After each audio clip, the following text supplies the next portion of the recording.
La Banque centrale américaine, la Fed, devrait donc, a priori, baisser ce mercredi ses taux d'intérêt, une décision attendue par quasiment tous les investisseurs, tous les économistes, et qui a largement été, on peut le dire, préparée par la Fed. Bonjour Jean-Marc. Bonjour David, bonjour tout le monde. Jean-Marc Vittori, éditorialiste aux Échos. Autant cette baisse de taux de la Fed, 25 points de base, semble aujourd'hui une évidence, mais ça l'était moins il y a encore quelques jours, encore moins quelques semaines.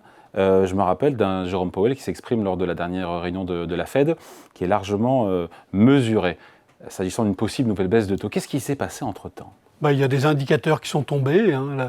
La Fed est guidée par les faits, et donc les quelques faits qui sont connus depuis les dernières déclarations de Powell montrent que l'économie américaine a plutôt ralenti. On n'a pas eu tant d'indicateurs que ça, du fait du shutdown, il n'y a pas eu beaucoup de chiffres. Alors non, mais il y a des indicateurs latéraux, donc qui montrent que le marché de l'emploi, tout de même si on n'a pas les chiffres du taux de chômage et des créations d'emplois, montre que le marché du travail est même plutôt en train de continuer à ralentir. Donc ça, c'est la première série d'indicateurs. Et puis la seconde série d'indicateurs, c'est évidemment sur les prix.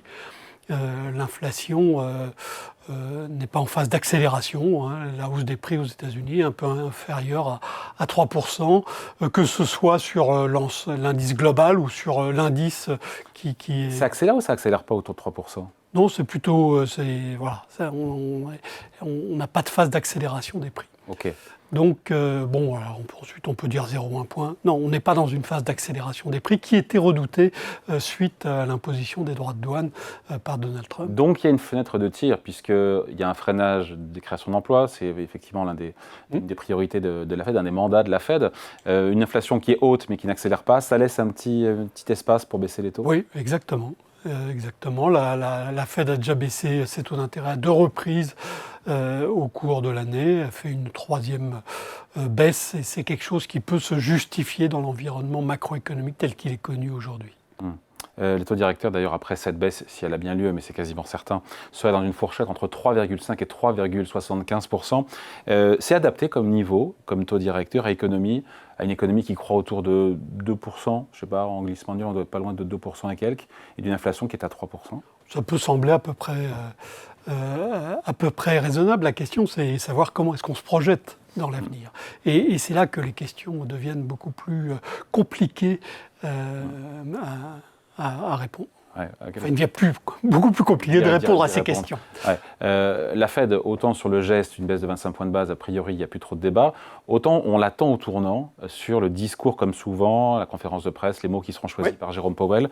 Et ce qui se murmure dans les milieux autorisés, c'est que le ton serait excessivement prudent pour éviter que les investisseurs, que Wall Street, que les marchés s'emballent et s'attendent à de nouvelles baisses de taux à répétition pour 2026, parce que rien n'est garanti, déjà parce qu'il ne sera plus là à partir du mois de mai. Donc voilà, le ton et les mots employés par Jérôme Powell vont compter, vont peser. Vraisemblablement, ce qui est attendu, c'est donc une baisse de 0,25 points et une baisse de 0,25%. Ou 25 points de base, on peut dire. Et effectivement, un ton qui sera plutôt très prudent, voire un peu hawkish, un peu comme, voilà, vous savez, à la Réserve fédérale des États-Unis, il y a les colombes qui sont partisans de la baisse des taux, et puis les faucons qui sont partisans plutôt de la remontée. Et donc on interprète les phrases du président de la Réserve fédérale à cette échelle, au quiche ou Dove, et donc là, on pense qu'effectivement le ton sera attention, on n'est pas prêt de rebaisser tout de suite, on va attendre de voir ce qui se passe. Certains économistes ont appelé ça, ce qui est assez rigolo, c'est quasiment un oxymore, un hawkish cut. Exactement. Une baisse de taux hawkish qui évidemment est paradoxale. Donc dans les faits, on baisse les taux, mais dans la parole, on dit attention. Bon, des marchés d'ailleurs qui s'attendent sur 2026 à au moins 3 baisses de taux directeurs de la Fed. À ce stade, on va attendre de voir évidemment les nouveaux dot plots, les nuages de points anonymisés, des projections, des estimations à venir, des baisses de taux des membres de la Fed. À ce stade, les dot plots pointent plutôt vers une baisse de taux. On va voir, ça sera actualisé d'ici demain. Il y a un décalage entre ce qu'attendent les investisseurs comme souvent et ce que prévoit C'est ce qu'estime la Fed. Oui, il y a un vrai décalage et ça va être l'un des points d'alerte pour les marchés financiers en 2026 parce que la Réserve fédérale pourrait avoir de bonnes raisons d'être extrêmement prudente dans sa politique de taux d'intérêt l'an prochain, davantage que cette année. Pourquoi ? La première, c'est que même si l'inflation n'est pas en phase d'accélération actuellement, la hausse des prix reste près de 3%. Je rappelle que la Réserve fédérale des États-Unis, comme la BCE, a une cible d'inflation autour de 2%. Donc là, on est même sensiblement au-dessus. Et on va continuer de voir les effets des mesures Trump dans les mois à venir. Il y a même beaucoup de travaux qui sortent actuellement qui montrent que il y a à peu près 20% des hausses de droits de douane qui seraient passées jusqu'au consommateur final. Donc il reste 80%. Le consommateur final ne va pas se prendre ces 80%, mais entre 20% et 100%, il y a de la marge et ça va se voir dans les mois à venir. C'est certain. La question, c'est de savoir l'amplitude, mais c'est certain. Donc, il va y avoir cette donnée-là. Et puis sur le marché du travail, la situation Elle détruit des jobs ou pas en ce moment? L'économie américaine détruit ou crée très peu de jobs ou en crée un petit peu? On le saura au début du mois prochain. Mais ce qu'on voit clairement, c'est que dans un secteur clé, qui est celui de la tech, l'emploi, lui, clairement, il diminue. Il diminue depuis le début de l'année.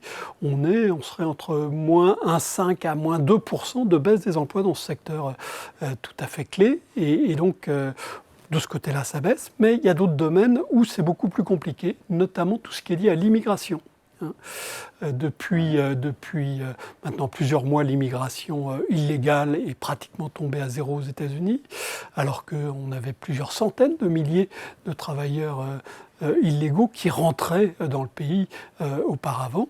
Et donc, ça veut dire que dans tous les endroits où on a besoin de main-d'œuvre peu qualifiée, ça commence à se tendre. Donc, c'est le cas dans les hôtels, dans les bars, dans les restaurants, dans le soin à la personne. Impact sur le marché de l'emploi au final alors et donc là, on voit les salaires qui augmentent. Dans le secteur hôtel, bar, restaurant, les salaires, ils augmentaient, ils étaient sur une pente de 2% au début d'année, maintenant ils sont sur une pente de 4%. Et il n'y a aucune raison que ça s'arrête. Donc ça remet du carburant dans la machine à l'inflation. Après, c'est bien que les salaires augmentent aussi. Oui, exactement. Mais donc, ça veut dire qu'il va d'un côté y avoir l'effet des droits de douane, mais de l'autre côté, il va aussi y avoir l'effet des mesures anti-immigration de Donald Trump. Et donc, pour la Réserve fédérale, baisser les taux d'intérêt à 3 reprises dans cet environnement-là, ça me paraît pour l'instant très très prématuré de l'envisager, sauf évidemment si on a par ailleurs un marché du travail qui s'effondre, là ils n'hésiteront pas à le faire. Ouais. Mais ce n'est pas ce qui se profile aujourd'hui. On va avoir des évolutions qui vont être défavorables dans certains secteurs, comme la tech, mais des situations des marchés de l'emploi qui vont être beaucoup plus favorables à des hausses de salaire dans d'autres domaines. Ouais. Après, on se dit que le nom du prochain président de la Fed jouera évidemment beaucoup. Oui. On se dit que si c'est Kevin Hassett, c'est le conseiller économique de la Maison-Blanche, il est apparemment le favori de Trump, très proche de Donald Trump. Ça sera plus facile pour qu'il y ait plus de baisse de taux. C'est pas aussi simple que ça. Je voyais que sur CNBC, il est déclaré il y a quelques heures, nous devrions continuer à baisser quelque peu les taux. Oui, alors quelque peu. Alors, il tempère un peu déjà, il se projette déjà dans la il faut qu'il acquiert de la crédibilité auprès de ses collègues. Le fonctionnement de la politique monétaire aux États-Unis est un fonctionnement qui est très collégial, comme d'ailleurs... La voix du président vaut pour une seule voix. Voilà, exactement. Et donc, ce qui est important, c'est sa capacité à emporter les autres.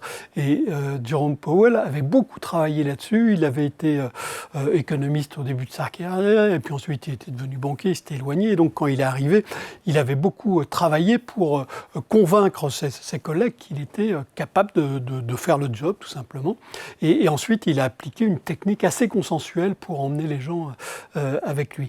Kevin Hassett, c'est un économiste diplômé, il a fait des études, des travaux académiques dans des publications réputées, donc il a le background qu'il faut, mais il a un background qui vient de la politique budgétaire, de la politique fiscale. Son domaine, c'est vraiment la fiscalité. Il a travaillé à l'American Enterprise Institute, qui est un think tank assez puissant aux États-Unis, financé par les entreprises, et évidemment beaucoup de travaux financés par cet institut, montre qu'il faut baisser la fiscalité sur les entreprises, pour faire bref. Et donc lui, il a beaucoup contribué à ça. mais la politique monétaire, il en est éloigné. Donc il va d'abord falloir qu'il convainque ses collègues qu'il est capable d'avoir un raisonnement large et qu'il est capable de les emmener. Mais il sera aux ordres, pardon de le dire comme ça, il sera aux ordres ou pas de Donald Trump? Parce que certains disent que s'il est nommé, il va chercher à pousser tout le monde à baisser plus les taux, et donc à court terme, ça sera tout bénef pour Wall Street. Très vraisemblablement, il sera aux ordres de Donald Trump. Ça paraît tout à fait vraisemblable, vu son passé, vu son histoire. Mais il ne suffit pas d'être aux ordres de Donald Trump qu'un homme au sein du FOMC, qui est le comité qui pilote la politique monétaire américaine. Il ne suffit pas qu'il y ait un homme aux ordres de Donald Trump pour que la politique monétaire change. Il y a 12 personnes qui votent cette politique monétaire. Donc il y en a 7 qui sont les membres, les gouverneurs de la Réserve fédérale des États-Unis. Ils sont 7. Il y a aussi les régionaux. Ensuite, il y a le gouverneur de New York, vu le rôle de la Banque centrale, de la Réserve fédérale de New York, notamment c'est elle qui intervient sur les marchés d'échange, etc. Donc son président est toujours présent dans les votes, donc ça fait 8. Et ensuite, il y en a 4 qui sont des régionaux qui tournent donc, pour chaque année. Et donc là, les 4 qui vont voter à partir de l'an prochain, à partir du 1er janvier, enfin de la première réunion qui suivra le 1er janvier, ces 4-là, c'est des gens qui n'ont pas très envie qu'on baisse les taux. Et ils l'ont dit publiquement quand vous regardez leur déclaration. Gilles Moët, qui est l'économiste en chef d'AXA, a regardé de très très près leurs déclarations ces dernières semaines. Et ceux-là, ils disent il faut être très très très prudent sur la baisse des taux. Et donc Kevin Hassett, il aura dans le conseil, il y a des gens qui seront d'accord pour une baisse des taux. Il y en a au moins 2. Michael Baumann et puis Christopher Waller. Et ces deux-là, ils voteront massivement pour des baisses des taux. Mais ça fait 2 plus lui, ça fait 3. 3 sur 12. Le compte n'y est pas. Ouais, le compte n'y est pas. Et avant de... il y a plusieurs solutions pour faire évoluer ça, mais il n'y en a aucune qui permet une solution rapide. Voilà. Et donc, 3 sur 12, ça ne suffit pas à faire une majorité au sein de l'organe qui décide la politique monétaire américaine. Allez, merci beaucoup. Explication signée Jean-Marc Vittori, éditorialiste aux Échos. Merci Jean-Marc. Merci à vous. Bonne journée.